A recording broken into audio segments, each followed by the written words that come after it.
The night Quinlan Graves nearly died in the mountains, he did the only sensible thing a man with a dead phone, a broken ankle, and hypothermia setting into his bones could do. He knocked on the door of the castle. Not a metaphorical door, not a rustic mountain lodge with a carved wooden entrance. An actual castle, rising from the black pine forest like something that had grown there over centuries. Its spires needling the storm clouds, its stone walls so dark they seemed to drink the light rather than reflect it.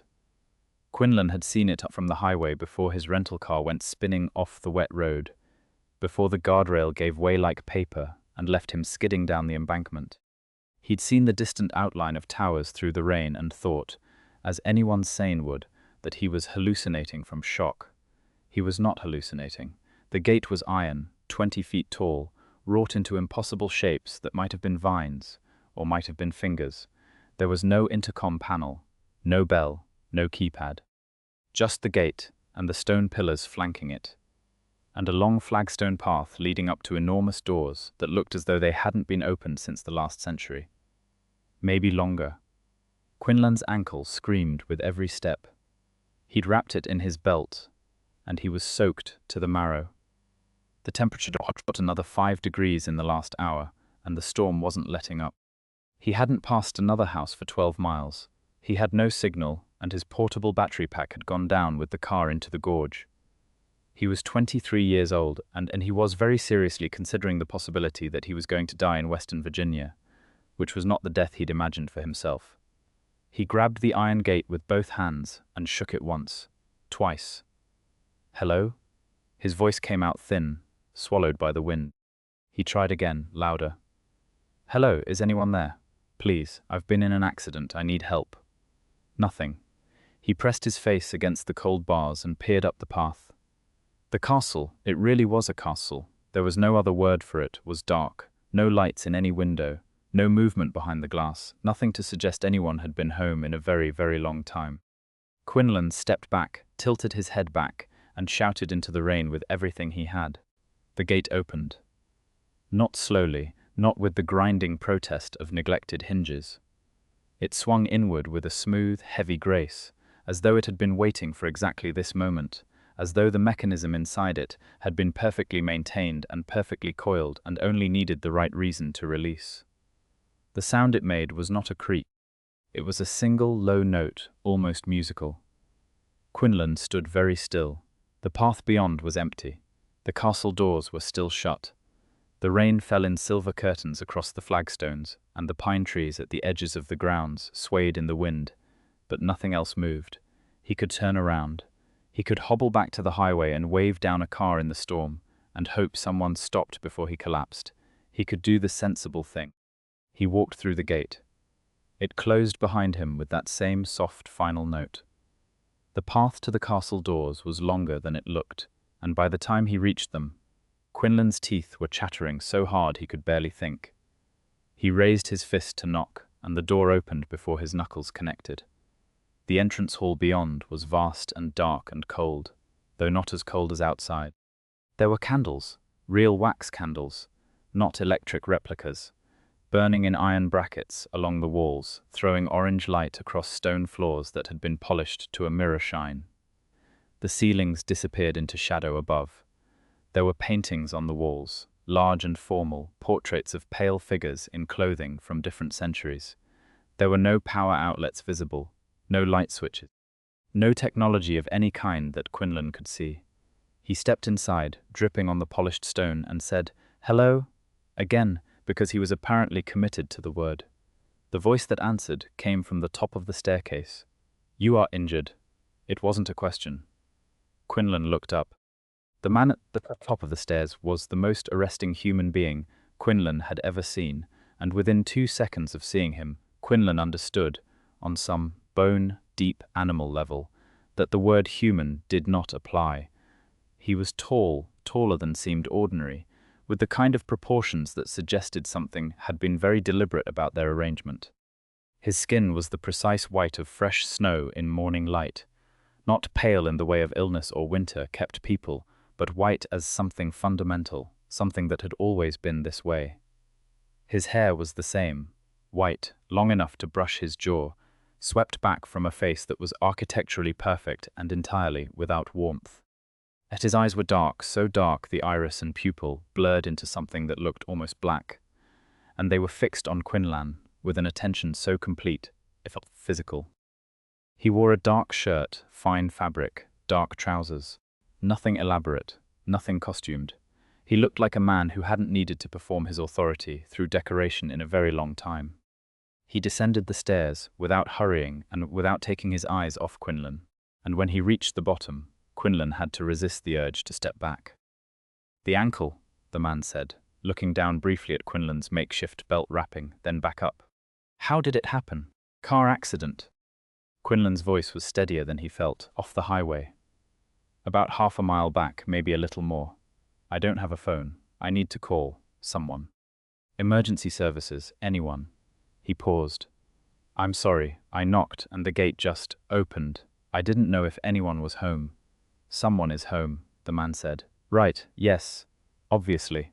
Quinlan exhaled, a shaking breath. "Can I use your phone?" The man looked at him for a long moment. His expression didn't change, but something in the quality of his stillness shifted, as though he was making a calculation that had many variables. "Come," he said. He turned and walked, not toward any room Quinlan could see, but down a corridor to the left. Quinlan followed, because there was no alternative that didn't involve going back out into the storm. The corridor opened into a room that was warmer than the entrance hall, a fireplace at its far end, burning with a real wood fire, the smell of pine resin thick in the air. There were bookshelves from floor to ceiling, and a long table, and several chairs with backs tall enough to be thrones. The man gestured to one of these near the fire. "Sit," he said, and something in the word made it absolutely clear that arguing would be unusual. Quinlan sat. His ankle thanked him desperately. The man moved to a cabinet and returned with things. A folded cloth, a ceramic bowl, what appeared to be a glass bottle of something amber-colored. He knelt, actually knelt, this extraordinary creature in front of Quinlan's leg, and began unwrapping the belt with careful, sure hands. "You don't have to do that," Quinlan said. "Your ankle requires attention before a telephone." He didn't look up, "And I have no telephone." Quinlan blinked.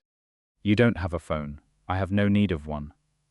How do you communicate with people? With the outside world?" The man paused in his examination of Quinlan's rapidly swelling ankle. He looked up then, and there was something in his dark eyes that might have been, at the very farthest reach of interpretation, amusement. "I do not communicate with the outside world," he said. "I have not done so in quite some time." Quinlan stared at him. "How long?" The man returned to the ankle. "Hold still." He wrapped Quinlan's ankle with the cloth, bandage linen, clean and white, with a dexterity that spoke of practice across some considerable expanse of time. The amber liquid turned out to be brandy pressed into Quinlan's hands in a glass that was genuinely crystal, the kind of thing Quinlan had seen in museum displays. "Drink," the man said. It had the same quality as his earlier command. Not unkind, but absolute. Quinlan drank. The brandy was extraordinary. Something so old and complex it barely tasted like alcohol, more like the memory of an entire orchard preserved in amber. He felt warmth begin to unspool in his chest. "Thank you," he said. "I'm Quinlan Graves. Most people call me Quinn." The man stood, returned the bowl and cloth to the cabinet, moved to stand before the fire with his hands clasped behind his back. He looked at Quinlan across the firelight. "Valerius," he said. "Lord Valerius Drayson." Quinlan turned the name over. It was not an American name. It was not a modern name. It was a name that sounded like it had been worn smooth by use across centuries, like Riverstone. "How long has it been?" Quinlan asked. "Since you opened the gate, since you let anyone in?" Valerius looked at him steadily. "You are perceptive for someone in considerable pain." "I teach history," Quinlan said, "or I'm training to. The portraits in the entrance hall, the clothing dates back at least to the 1700s, probably further. This room looks like it hasn't changed since." He looked around. "I'd guess mid-19th century at the absolute latest. And you have no phone, no visible technology, and you opened the gate after I knocked for the first time, which means you were aware of me before I knocked, which means your senses are considerably better than human." Silence. The fire popped and settled. 312 years, Valerius said. Quinlan absorbed this. 312 years since you opened the gate. Yes, why did you open it tonight?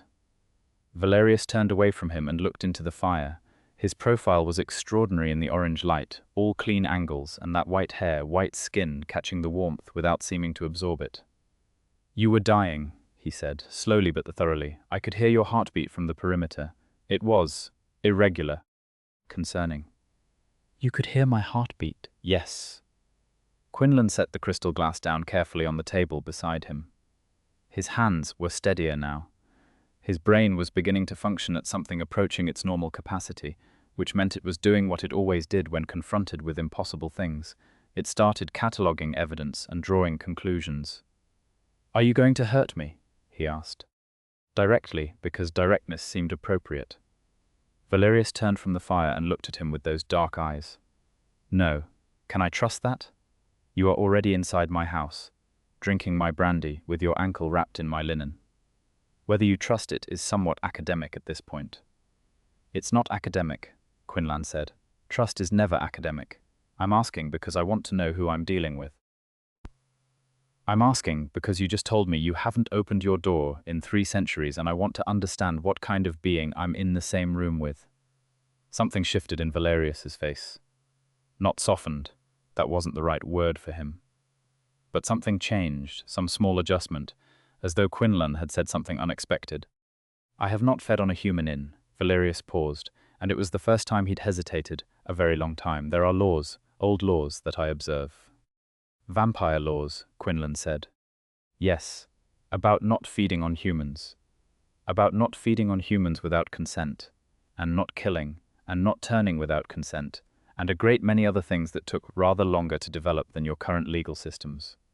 He said it without pride, simply as fact. I observe them.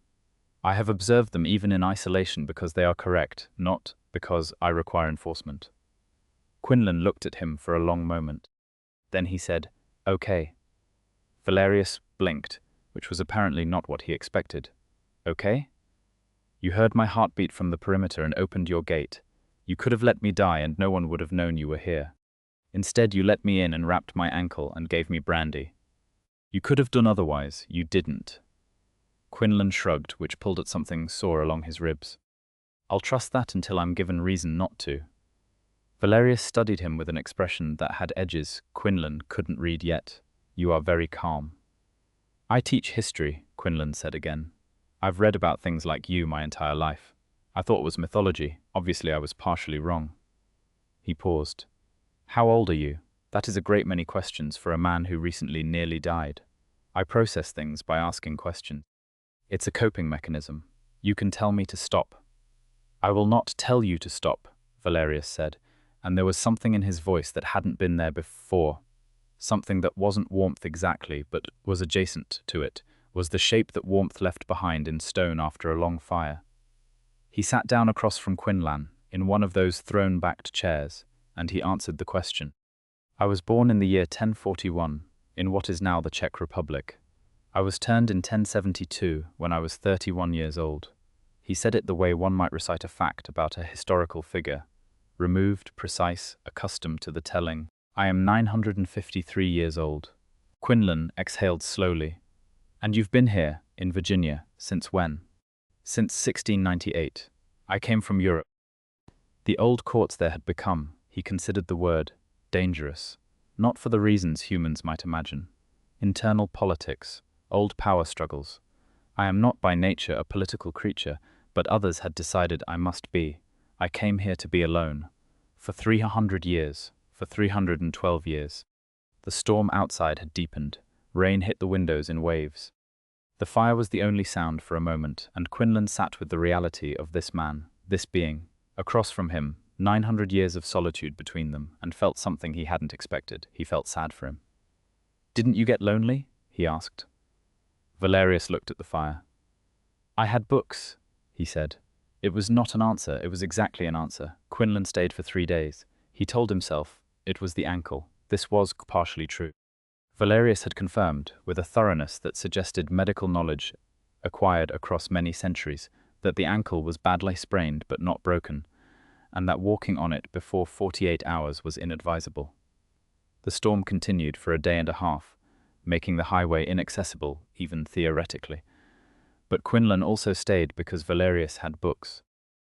Not just books, centuries of them, in languages Quinlan could identify, and some he couldn't, organized in a system that appeared to be partly chronological, and partly thematic, and partly Valerius's own private logic, developed over 300 years of solitary cataloguing.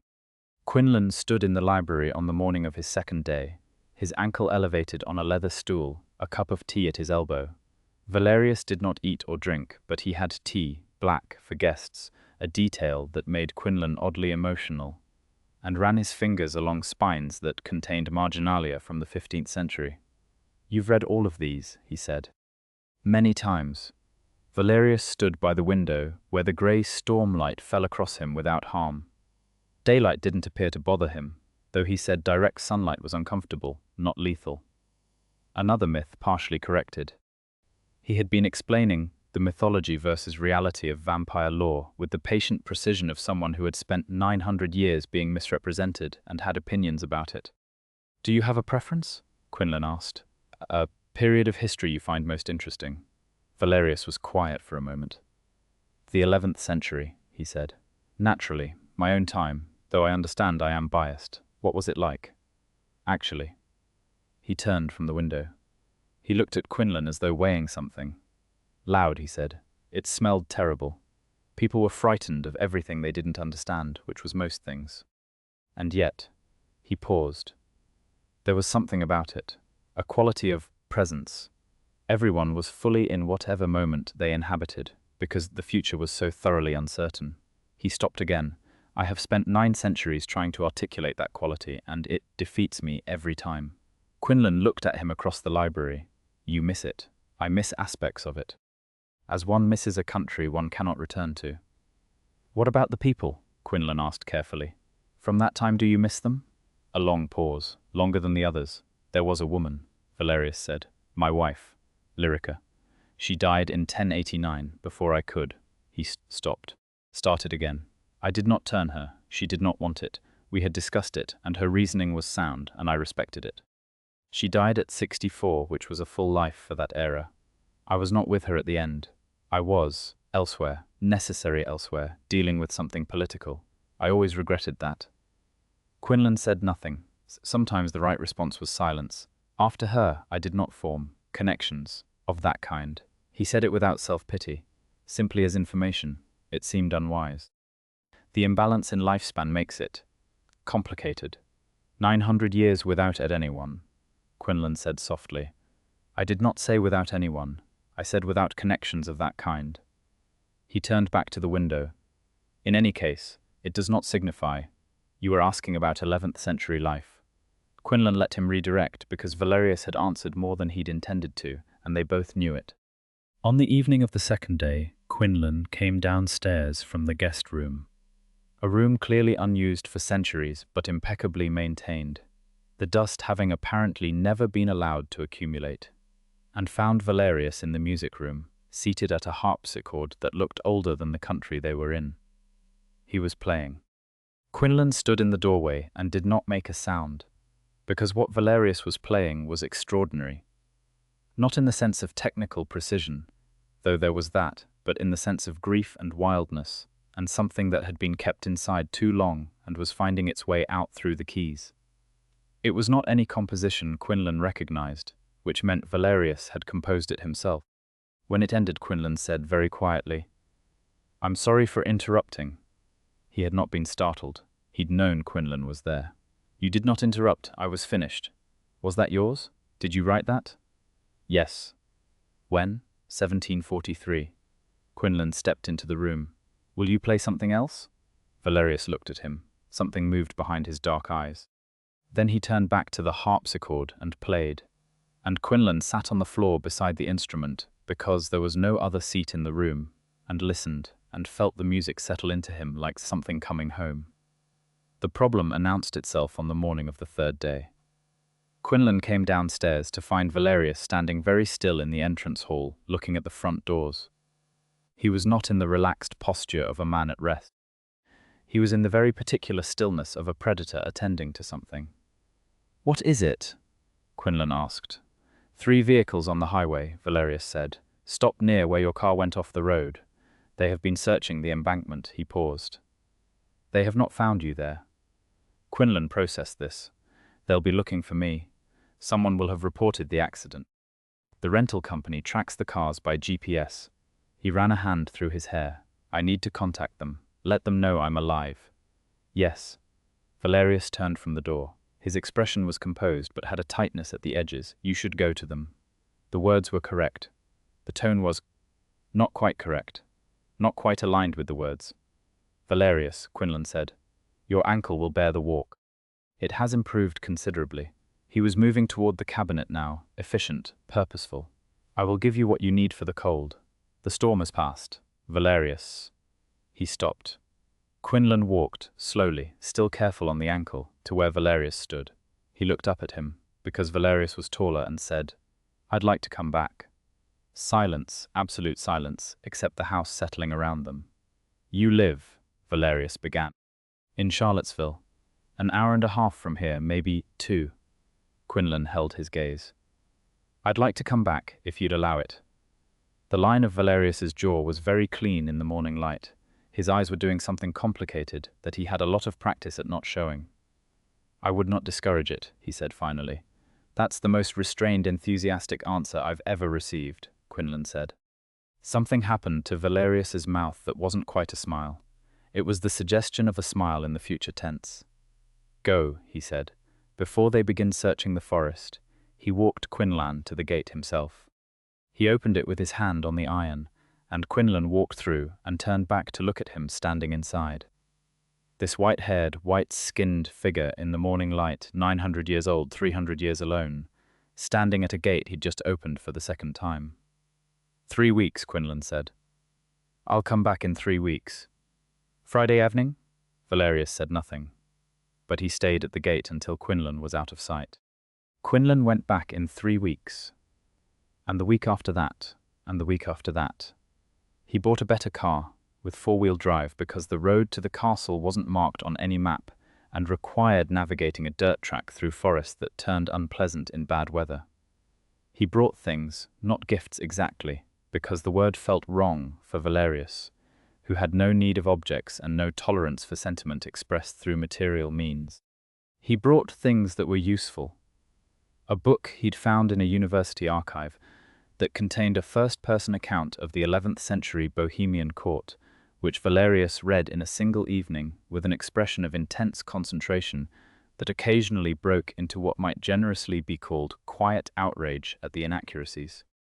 He brought a recording, digital, on his laptop, because he'd slowly been introducing Valerius to technology with the care of someone introducing a very proud, very private person to something they might reasonably find beneath them, of a modern string quartet performing a piece from the 1600s that Valerius had mentioned. Valerius listened to it with his arms crossed and his expression neutral, and then said, The second violinist is rushing the 4th measure. And Quinlan laughed and felt the laugh fill the entire room. Their conversations lengthened across months. They talked about history with the passion of 2 people who had always wanted someone who could genuinely engage with it. Quinlan from the academic outside, Valerius from the living inside. They disagreed frequently, which was its own kind of pleasure, both of them relentless and precise in argument, neither inclined to concede without reason. Quinlan told Valerius about his life, his childhood in a small Georgia town with a mother who'd worked 2 jobs to put him through school. His obsession with history from the age of 7, when he'd found his grandfather's collection of historical novels, and understood that the past was not dead but was the ground everything else stood on. His graduate program, his thesis on the political structures of medieval Eastern European courts, which Valerius had opinions about that were genuinely invaluable. Valerius, in return, told Quinlan things he had apparently told no one.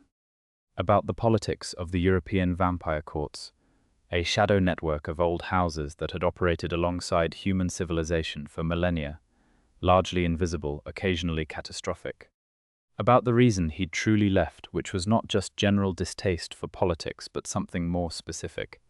He had been a lord of the Sori Covenant, one of the oldest vampire houses in Central Europe. And he had made enemies there in a dispute over the feeding laws. He had wanted them formalized, binding, enforced. Others had not. He had been overruled and had left rather than participate in a system he found morally untenable. "You gave up your house," Quinlan said, "your entire history, your title, your people, because you disagreed with them on principle." "I gave up my position," Valerius corrected. "One's history is not given up. It follows. You know what I mean." Yes, he was at the fire as he often was in the evenings, and he looked at Quinlan across it. "I do not regret it. The alternative was complicity." "Did anyone come after you? Try to bring you back?" "Once, in 1782, 3 members of the Sori sent agents." A pause. "They did not succeed." "What happened to the agents?" "They were persuaded to return home." Quinlan studied him, persuaded, firmly. His dark eyes were steady. "I have not been challenged since. I believe they consider me retired." "Do they know where you are?" "They know I am in the Americas. Nothing more specific." "I have been careful." He looked at Quinlan then with an attention that had a new quality to it, something measured and deliberate. "You are the first person to come here who could bring my location to their attention if you chose." Quinlan met his gaze. "I won't." "I know," Valerius said, and the certainty in it was not arrogance. It was the certainty of someone whose perception of people ran very, very deep, whose 1,000 years of reading human nature had become something precise and reliable. It was trust. Somewhere around the 5th month of visits, Quinlan stayed a full weekend. He told his thesis advisor he was doing field research. Not entirely a lie, given that his conversations with Valerius had restructured 3 chapters of his thesis in ways his advisor called remarkably well-sourced for the period. He slept in the guest room that had slowly accumulated small traces of habitation. A spare charger, a book he'd left on the nightstand, a mug he'd washed and left in the kitchen that Valerius had not moved. On Saturday morning he woke to find Valerius had procured coffee, real coffee in a French press, still hot, sitting on the kitchen table. No note, no explanation. Valerius was nowhere to be seen. Quinlan sat with the coffee and felt something warm move through him that had nothing to do with the drink. They walked the grounds that afternoon, which were extensive. Old gardens gone partially wild, paths through the pine forest, a stone wall along the eastern edge that predated the castle by what Valerius estimated was 400 years left by whoever had lived here before him. Quinlan's ankle was long-heeled. He kept pace easily, though Valerius moved through the trees with a silence and grace that was nothing like human motion, more like weather, like wind made briefly visible. "Can I ask you something personal?" Quinlan said, which was a phrase he'd learned Valerius tolerated because he'd prefaced it clearly. "You may ask. Do you want company? Permanent company, I mean. Or is the solitude," he searched for the word, necessary? "To who you are or who you've become." Valerius stopped walking. The trees around them were enormous old-growth pine, the kind that had been here before the country was a country. He stood among them with his hands at his sides and looked ahead, not at Quinlan. "When you first arrived," he said, "I had been alone long enough that your presence was significant, by which I mean disruptive, not unpleasantly, but significantly." He paused. "I had not spoken to anyone in 300 years. Your voice in the entrance hall asking if anyone was there. I stood at the top of those stairs for 11 seconds before deciding to answer, which is, for me, a very long time to deliberate." "What made you decide?" He turned then, looked at Quinlan directly. "Your voice was not afraid. It was cold, it was in pain, it was exhausted, but it was not afraid." It was, the smallest pause, curious. Even then, standing in the dark of my entrance hall, injured and hypothermic, you were curious. Quinlan held his gaze. "What does that have to do with company?" "I have found," Valerius said carefully, "over the past 5 months that your absence is noticeable. In a way that the absence of the previous 300 years was not, because those were years of nothing rather than years of interruption."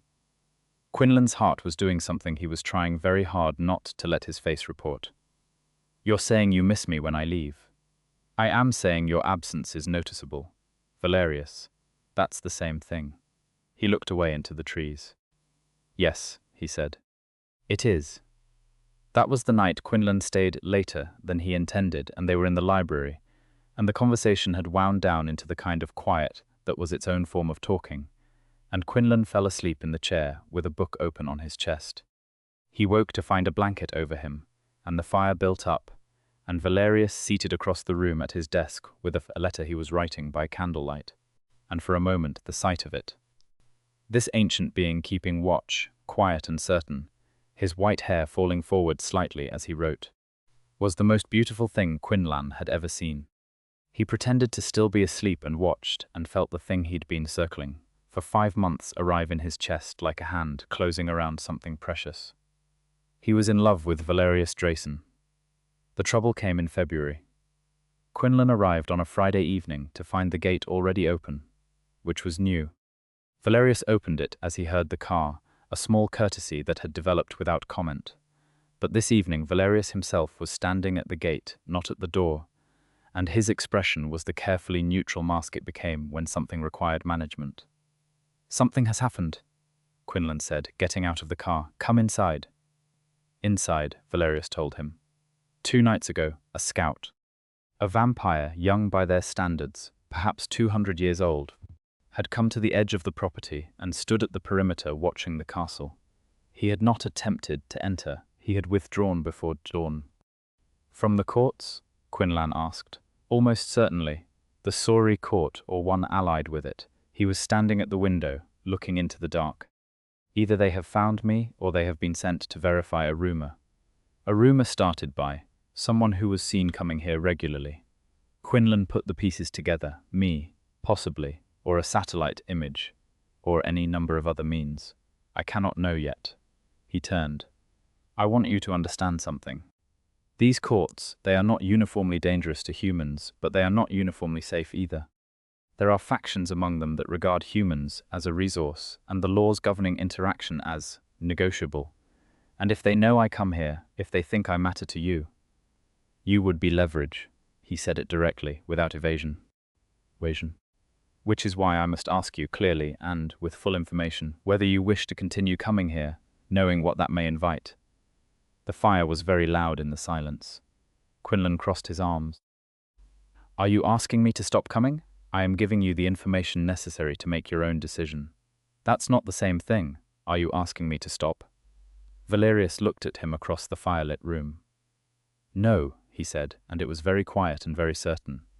"I am not asking that. Then the answer to your question is yes, I'll keep coming." He paused. "But we should probably talk about what to do about the scout." The plan they developed over the next 2 hours was a practical one. Valerius had maintained, over the centuries, a network of what he called aware allies. Humans and vampires, both who knew of his location and could be trusted to maintain silence, and who could provide information when needed. He had 3 such allies in the eastern United States. He would contact them through methods Quinlan found fascinating. A handwritten letter system that had been in place for 100 years, delivered through a law firm in Richmond that had been handling Valerius's affairs since the 1890s, and attempt to identify who had sent the scout. In the meantime, Quinlan said, "What's your defensive capability? If someone actually came here?" Valerius looked at him with something between approval and amusement. "Consider what I am. Consider my age." "Right. Okay. What am I defensively?" He paused. "I'm a 23-year-old with a laptop and a decent understanding of medieval warfare, which I suspect doesn't translate. You are not a soldier. You are not meant to be." He said it without condescension, as plain truth. "My concern is not my own safety. My concern is yours. Because I'm human. Because you are." He stopped and began again. "Because you matter. And humans are mortal." Quinlan said it for him. "Yeah, I know." They looked at each other across the room. The word hung in the air between them, the central, inescapable fact of the difference between them, the thing they had both been navigating around for months. "There is an option," Valerius said carefully. "That exists in theory, that I would be obligated to mention." Quinlan knew what he was going to say. Turning, "Yes, it is not a simple thing. It is permanent. It changes the essential nature of everything. I would never suggest it as a solution to a problem, only ever as a choice made freely and understood fully." He paused. "And it is something that requires months of consideration, not a decision made in crisis." I know, Quinlan said. I've thought about it. Valerius went very still. You have. You've been teaching me your world for 8 months. Of course I've thought about it, he met his eyes. I'm not saying yes or no right now. I'm saying I've thought about it, which means you don't have to say it like it's a grenade you're not sure you should throw. The stillness in Valerius changed quality. He moved then, crossed the room with that weather-like grace, stopped close to Quinlan, close enough that Quinlan could see everything in his dark eyes that Valerius usually kept contained behind the architecture of his composure. You are very, he started, calm, I know. You've mentioned it. I was going to say remarkable. Quinlan's heart did something unreasonable. He held very still. Valerius, he said, I've been in love with you for about 3 months. I thought you should know. The silence after that was different from all the other silences. It had a texture to it, something new and irreversible. Quinlan. His name in Valerius's voice was different from any other voice. It was 9 centuries of restraint wrapped around a single word. You don't have to say anything. I am not good at tenderness, Valerius said. I am very old, and I have spent the majority of my existence being the thing in the room that other things were afraid of. I am dominant by nature, and by power, and by the simple accumulation of what I am. I can be. He paused. A great deal, and I want you to know that before. I know who you are, Quinlan said. I've been talking to you for 8 months. I know you wrapped my ankle the night we met. I know you made coffee for me once, and didn't say a word about it. I know you wrote me into your network of trusted people 3 weeks after we met, because your man in Richmond told me when I stopped in to return a document. He paused. I know you put the blanket on me in the library when I fell asleep. Valerius looked at him for a long, careful moment. You are not afraid of me, he said. No. You should perhaps be at least slightly afraid of me. Probably, Quinlan agreed. Is that a deal-breaker? Something that was not a smile but was in the same family as one moved across Valerius's face. He raised his hand, slowly, deliberately, giving Quinlan time to step back, and touched his jaw. His hand was cool, always cool, and Quinlan leaned into it slightly, and something in Valerius's expression broke open, in a way that was beautiful and difficult to look at directly. I am not good at tenderness, he said again, but I have thought of very little but you since the night you knocked on my gate. And I am 953 years old, and I know what that means. Quinlan turned his face slightly and pressed his mouth to Valerius's palm. He felt the sharp intake of breath, inaudible to humans, but Quinlan had learned to read Valerius in smaller measures. Learn to be better at tenderness, he said against Valerius's cool skin. You have time. The scout returned in March, and this time he brought company. Valerius' contact in Richmond, a vampire named Casimir who handled the legal and logistical matters of Valerius's American existence, had sent word that the scouts were from the Vorath court, not the Sorony, but an allied house, one that had absorbed Zorni-Asori interests after a merger in the 18th century and inherited with them a long-standing grudge against Valerius' defection and the precedent it had set. The Vorath court had argued for decades that Valerius's departure had weakened the collective authority of the old houses by establishing that even a lord of his rank could simply walk away. They wanted him back, not because they valued him, but because his continued freedom was inconvenient to their argument. There were 4 of them this time. Valerius felt them at the perimeter before midnight, and he told Quinlan calmly and clearly, "Go upstairs, stay in the library, do not come out unless he called." Valerius, please. He said it differently than his commands. It was the same word but stripped of authority, bare, and the difference was enormous. Quinlan went upstairs. He sat in the library with his back to the wall and the door visible and listened. He heard nothing, which was worse than something. He heard the front door open. He heard distantly voices, not what they said, but the tones. Valerius's voice, very quiet, with the quality of stone that has borne enormous weight and is entirely unimpressed by more. Other voices, harder, challenging. Then nothing for a long time.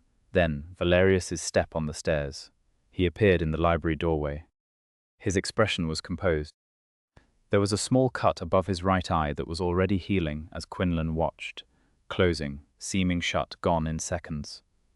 They have been persuaded, Valerius said. Quinlan was on his feet.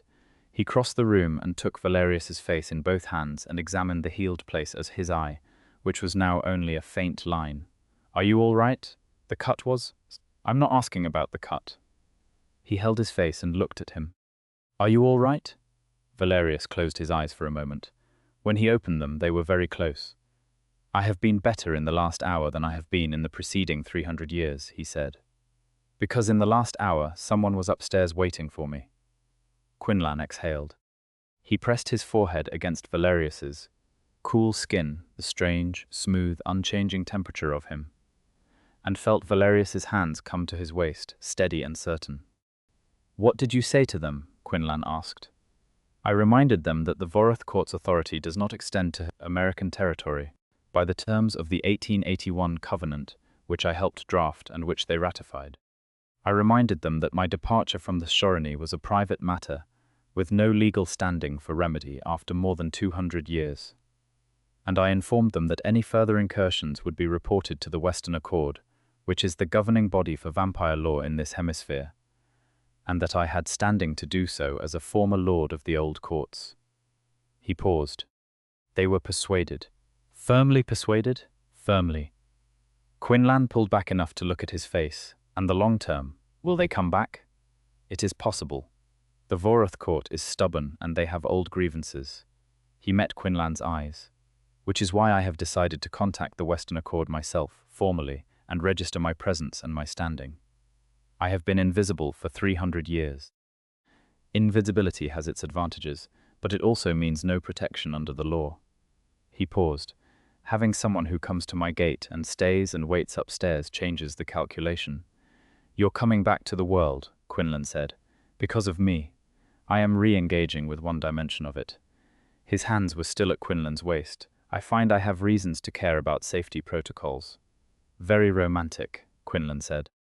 "I am 900 years old," Valerius said, and that almost smile was at the edges of his mouth. "I will be romantic in my own way. You put a blanket on me in the library." "Exactly," he said, and pulled Quinlan closer and kissed him with 3 centuries of stillness finally in motion. Spring came to the castle grounds, and with it something unprecedented: noise. Not the noise of intruders or political complications, but the noise of a 23-year-old writing his thesis at the kitchen table at 9 in the morning, laptop open, papers spread everywhere, saying, "Wait, hold on, I need to check something," mid-conversation about something entirely unrelated. The noise of arguing about whether the decline of the Bohemian court in the 13th century was primarily economic or political. Quinlan said political structures failing under economic pressure. Valerius said the distinction was false, and both were symptoms of the same failure of legitimacy, which Quinlan eventually conceded was the better argument. The noise of Quinlan cooking dinner because Valerius didn't need to eat, but food could be kept in the castle, and Quinlan had opinions about cooking that he found difficult to suppress. Valerius watched Quinlan cook, with the attention he brought to most things Quinlan did. Thorough, intent, occasionally confused by specifics of modern life that he'd missed across 3 centuries. "Why does the packaging say that?" he asked once, reading the back of a bag of pasta. "Because the FDA requires nutrition information on food products." The FDA. Federal Government Food Regulation Agency. A pause. "Do you want me to explain the entire regulatory history of—" "No," Valerius said, but he was reading the pasta bag with an expression that suggested he was filing it away regardless. Quinlan defended his thesis in May. Valerius did not attend. The university was 2 hours away, and the defense was at 10 in the morning. But Quinlan called him from the parking lot afterward, which Valerius had reluctantly accepted was a valid communication method. He had agreed to a phone with the gravity of a man making a significant concession, and used it only for calls, never anything else, with a precision of manner that made Quinlan deeply fond of him. "It went well," Quinlan said. "They want me to publish. The Bohemia section specifically. My advisor said it was the most convincingly sourced section she'd ever read on the period."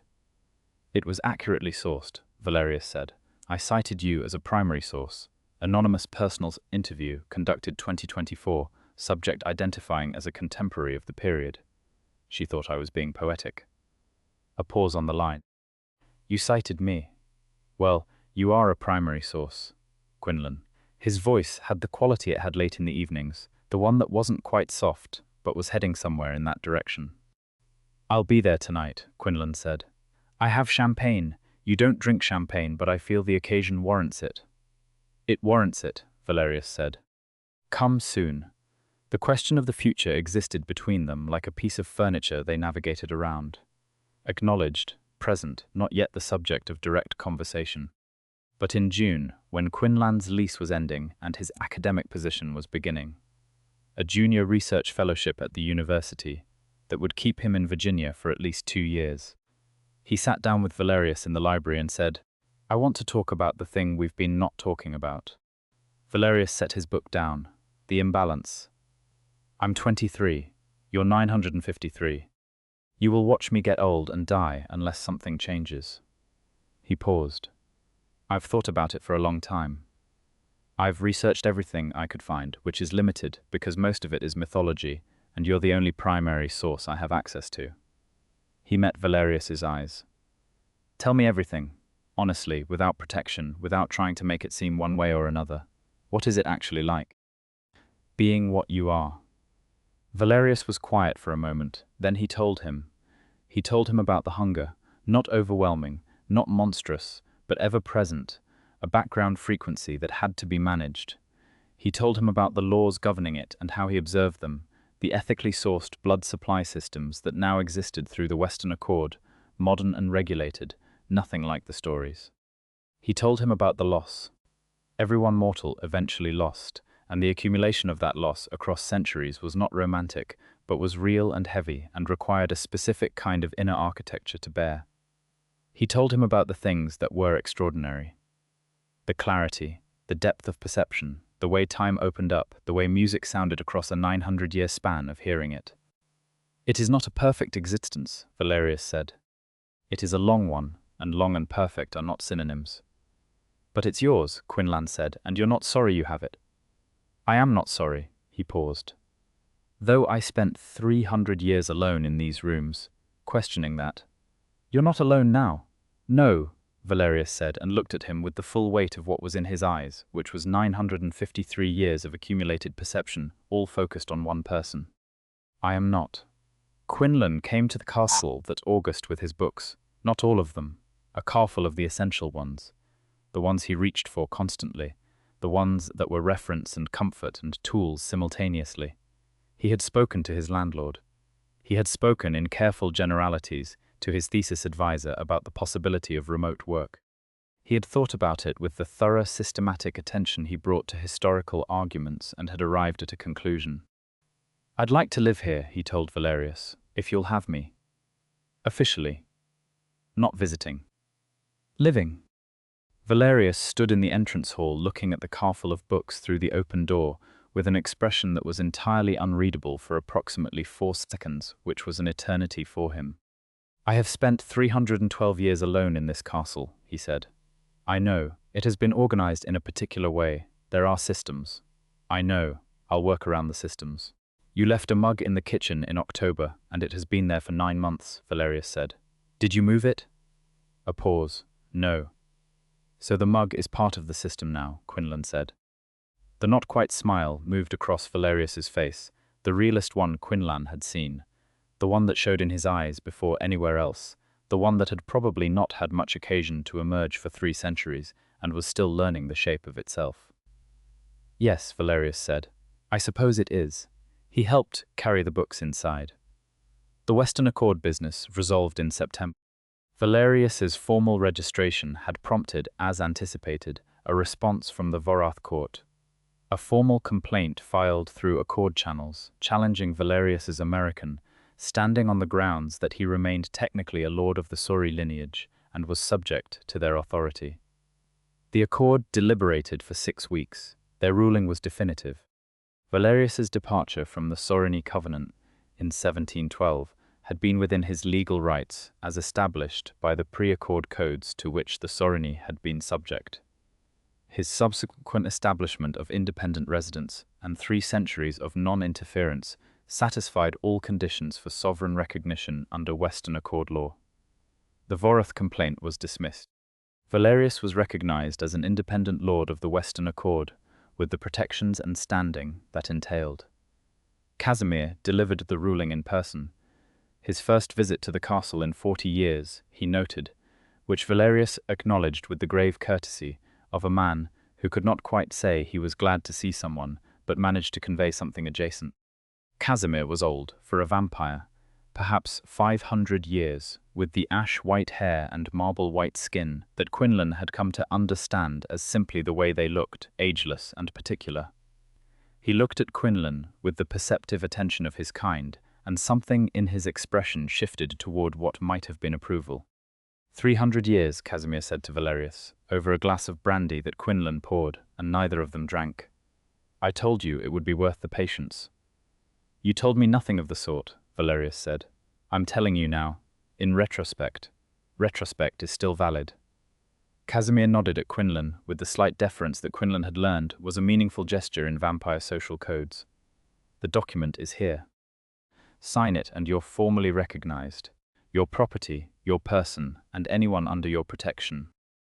Quinlan met Valerius's eyes across the table. Anyone under your protection, he said quietly. Yes, Valerius said. The conversation that followed that evening, after Casimir had gone, was the one they'd been circling since February. They had it in the library, as they had most of the important ones, with the fire and the books and the specific quality of privacy that the room had accumulated over their months together. The accord protection extends to humans under a lord's household, Valerius said. It is a formal thing, with legal standing in vampire law. It means that anyone who threatens you would be answering to the accord, not merely to me. That's good, Quinlan said. That's genuinely good. Yes. He paused. It does not address the other matter. No, Quinlan said. It doesn't. He looked at his hands for a moment, then up. I've made my decision, Valerius. I made it a while ago. I just wanted to make sure I'd given it the time it deserved. Valerius was very still. I've thought about losing you. I've thought about what that means. You watching me get older. You attending my funeral. You going on into centuries I won't see.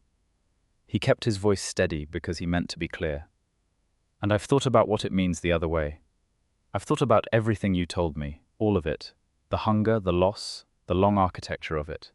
And I want it. He met Valerius' eyes. I want the centuries with you. I want to hear music the way you hear it. I want to see history the way you see it. I want to stop being something fragile that you have to worry about. He paused. And mostly I want more time, specifically more time with you. Valerius looked at him for a long, long moment. You understand it is permanent. You've said that 4 times across 6 months. I understand. You understand there is no. You cannot change your mind afterward. I know. He held his gaze. Do you want this? Not whether you'll do it for me. Whether you want it. The question landed like something physical. Valerius stood and came to where Quinlan was sitting, and knelt, which he had done once before, at Quinlan's ankle on the first night, and took both of Quinlan's hands in his cool, certain ones. I have loved 2 people in 900 years, he said. The first died, and I was not there. I have spent 9 centuries ensuring I was never in a position to lose someone that way again. He looked up at Quinlan from this improbable position, this ancient, dominant, extraordinary being, looking up at him. I do not want to watch you die, Quinlan. I do not want to be in another room when it happens, or in another century. I want. He stopped, and the pause was the most honest thing Quinlan had ever heard him say. I want what is in this room right now. I want it for a very long time. Then yes, Quinlan said. Let's do this. Not tonight, Valerius said, and stood. Not impulsively. We will do this correctly. There are preparations, there are things you should know, and people you should say what needs saying to. Quinlan understood. His mother, his advisor. His friend Marcus from his program, who would be baffled and worried, and deserved a real conversation. Okay, he said. We'll do it right. We will do it right, Valerius agreed. And there was something in his voice that was the closest to peace Quinlan had ever heard from him. Quinlan spent 2 weeks doing what needed doing. He visited his mother in Georgia, which was the hardest conversation of his life. Not the specifics, which he could not share entirely, but the shape of it. He was staying in Virginia. He had found where he belonged. He was not going to be unreachable, but his life was going to look different than she'd imagined. His mother, who had worked 2 jobs to give him choices, looked at him across her kitchen table and said, "Are you happy?" And he said, "Yes, Mom, genuinely yes," and she'd nodded and made him eat before he drove back. He wrote a long letter to Marcus. He wrapped up his research notes and left them organized for whoever might find them useful. He did not think of these things as endings, but as a transformation of form. Everything he was moving into something that would last much longer. Valerius explained the process the way he explained everything, and completely, without softening, with respect for Quinlan's ability to bear full information. It would take 3 days and 3 nights. It would be painful. He would be with Quinlan for every moment. The outcome was not in doubt. Valerius's age and strength meant the turn would be complete and clean, no risk of the partial complications that affected turns done by younger vampires. Quinlan would wake on the 4th day as what Valerius was. They chose October because the light in October through the library windows was the color of old honey, and because autumn had been when Quinlan first arrived, and it seemed right to begin again in the same season. The 3 days were what Valerius had said they would be. Quinlan bore them as he bore most hard things, with stubbornness and the coping mechanism of his questions, which he ran out of midway through the 2nd day, when the ability to form words became complicated. Valerius was there for every moment as his hand a steady, cool pressure, his voice speaking when words were needed, and keeping silence when they weren't, the ancient, absolute presence of him serving as a fixed point when everything else became uncertain. On the 4th morning, Quinlan opened his eyes. The library ceiling was the same as it had always been. High, lost in shadow, the shapes of the old beams visible in the grey light from the windows. The fire was going. He could hear it with a clarity that was startling, every small percussion of the wood separating into distinct sound, layers of it. He could hear the house around him, the structure of it, the creaking language of old stone and older timber, a vocabulary he hadn't had before. He could hear Valerius perfectly still in the chair across from him, the absence of a heartbeat in that stillness, which Quinlan's new ears distinguished clearly from human silence because it was complete. In a way, human silence never was. He sat up. "Hello," Valerius said, and there was nothing academic or ancient in his voice at that moment. It was simply, completely there, present and warm in the way Quinlan had come to know warmth from him, the kind that came through marble. "Hello," Quinlan said, and his voice was different. Fuller. He put his hand up and touched his own face, cool skin, familiar features, himself, but changed in the way that Valerius was changed, that fundamental whiteness beginning to emerge in his skin like a truth coming to the surface. He would be white-haired by the week's end, he knew. White-skinned, white-eyed in the moments of hunger or intensity, like all of them. He would learn the hunger and the management of it. He would learn everything Valerius had spent centuries learning, and Valerius would teach him, because that was what they were to each other now. Teachers and students in both directions, each the expert in something the other needed. He stood up. Valerius was beside him before he finished rising, hands at his arms, steadying. "Slowly," he said.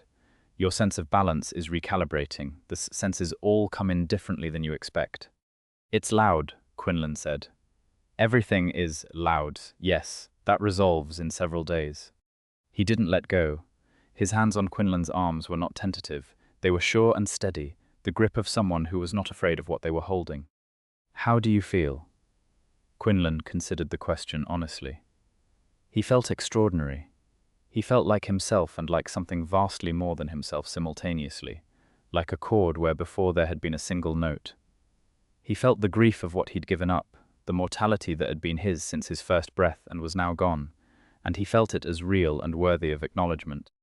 He felt the strangeness of this new body, this new architecture of senses and perception, and he felt, underneath all of it, solid and certain as the bedrock under the old castle. "I feel like I'm exactly where I should be," he said. Valerius looked at him. His dark eyes were doing the thing they did when everything he contained was present behind them, all 953 years of it, focused and still and full. "Yes," he said. "You are." They stayed at the castle through the winter, which Quinlan spent learning. Not just the physical logistics of what he was. The feeding, which was managed and regulated through the Western Accord's subsystems. Nothing dramatic, nothing that required anyone's harm. The sleep that was different now, less urgent, more choice than necessity. The way the cold outside registered differently on skin that shared its temperature. But the larger curriculum that Valerius had been constructing for 1,000 years without it was for anyone but himself. Valerius taught him the vampire courts, the law, the history of the accords, the etiquette of encounters with others of their kind, the fine distinctions between vampire political factions that Quinlan found fascinating as a historian and infuriating as a new participant in the systems. He taught him how to read a room of vampires the way you read any room, with a known power dynamic, who was performing confidence and who had it, where the real authority was and where the ceremonial authority was, and how often they didn't coincide. Quinlan taught Valerius these too, which Valerius approached with the slightly affronted dignity of someone who did not in principle admit to needing instruction, but was capable of recognizing value when confronted with it. He taught him the 170 years of history he'd missed, taught it the way he'd been trained to teach it, with the structure and argument beneath the narrative, with the why of things rather than just the what. Valerius listened to these sessions with the quality of attention he brought to everything Quinlan said, which was entirely complete, nothing held back, nothing distributed to other concerns. He taught him to use the phone more confidently, which was an ongoing negotiation. He taught him that the mug on the kitchen counter was allowed to have company now. In the spring, they had their first social engagement as a household. Casimir visited formally, to record for accord purposes the details of Quinlan's turn and his status as a full member of Valerius's household.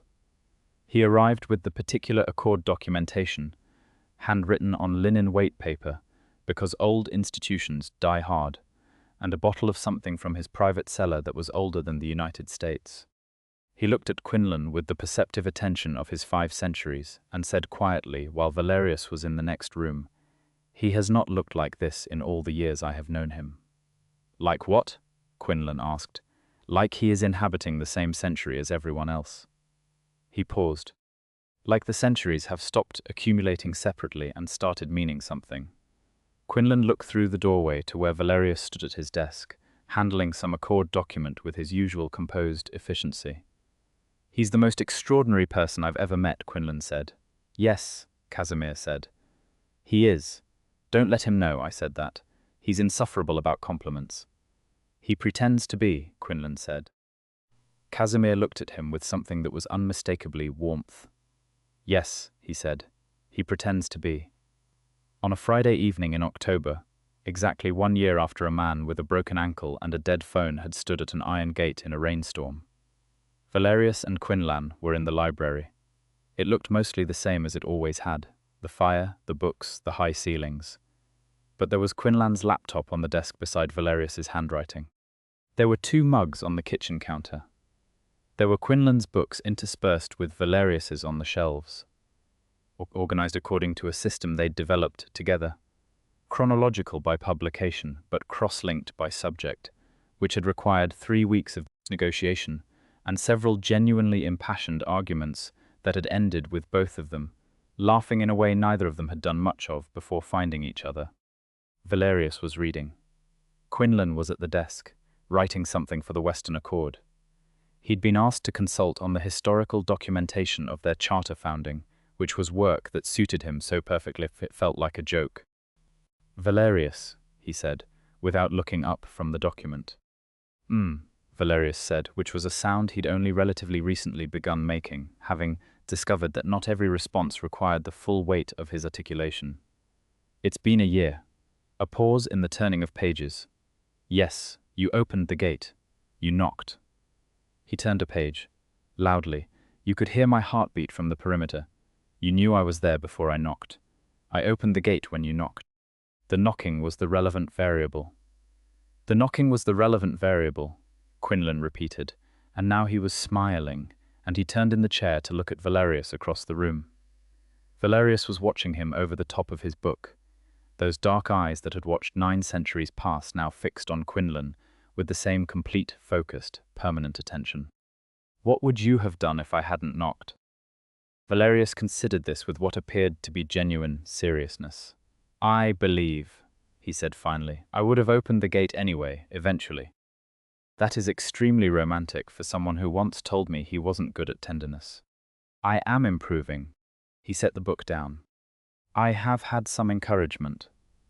Quinlan stood and crossed the room and sat on the arm of Valerius's chair, which he'd started doing months ago, and which Valerius had accommodated by settling slightly to make room, without comment, the way he accommodated most of Quinlan's presence, as though making space for it was the most natural thing, as though it had always been structurally intended. Valerius's hand came to the back of Quinlan's neck, cool and sure and certain. "I want to show you something," Valerius said. "If you'll come, where to Europe, to the Czech Republic, to where I was born." He paused. "I have not been back in 900 years, but I find I want to go, with someone who understands what it means." Quinlan looked at him. This extraordinary being who had spent 9 centuries building walls and 300 years alone in a castle, and who was now, carefully and with enormous dignity, talking about going home. "Yes," Quinlan said. "Obviously, yes. We will take proper precautions, travel documentation through the accord so they know a lord and his household are passing through. We will not stay long, the first time. 2 weeks, perhaps. And then come back here. And then come back here," Valerius agreed. His thumb moved slightly at the back of Quinlan's neck, the smallest gesture, but Quinlan had learned to read small gestures from this man, the way you learn to read weather. The enormous things compressed into minimal expression, all of it meaning the same thing. "You are mine, I am yours, we have time." "The gate needs a new latch," Quinlan said. "I noticed it last week, the left hinge is beginning to separate." "I know. I noticed in 1847. Quinlan stared at him. "Valerius, that was 170 years ago. There was no urgency." He met Quinlan's eyes with complete seriousness. "I was not expecting visitors." "You," Quinlan started, and then the laugh came out of him. The full one, the kind that filled the room, the kind that he'd been giving more of to this space across a year, and that the space had slowly, over months, begun to give back. He heard Valerius's expression change in the quality of his stillness, the almost smile becoming something more definite, becoming the real thing, the thing that still broke open in Quinlan's chest every time he saw it because it was so rare and so complete and so specifically for him. "We'll fix the latch," Quinlan said. "We will fix the latch," Valerius agreed. Outside, the October forest pressed close against the castle walls, and the gate stood at the end of the long flagstone path, its iron wrought into impossible shapes, its hinge slightly separated on the left side. A year ago it had stood closed for 312 years. It stood open now.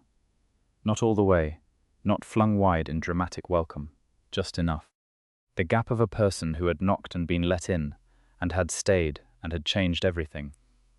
It would need the latch fixed and the hinge attended to, and there would be time for all of that, more time than either of them had known what to do with alone, which was the thing about eternity.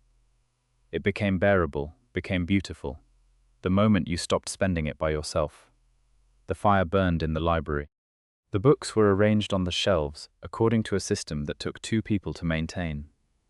There were 2 mugs on the kitchen counter and a laptop open on the desk next to 900 years of handwriting. And in the chair by the fire, because the chair had always been big enough for 2 people, and no one had ever noticed because no one had ever been there to test it. Valerius held Quinlan against his shoulder and opened his book again, and read, and did not read alone.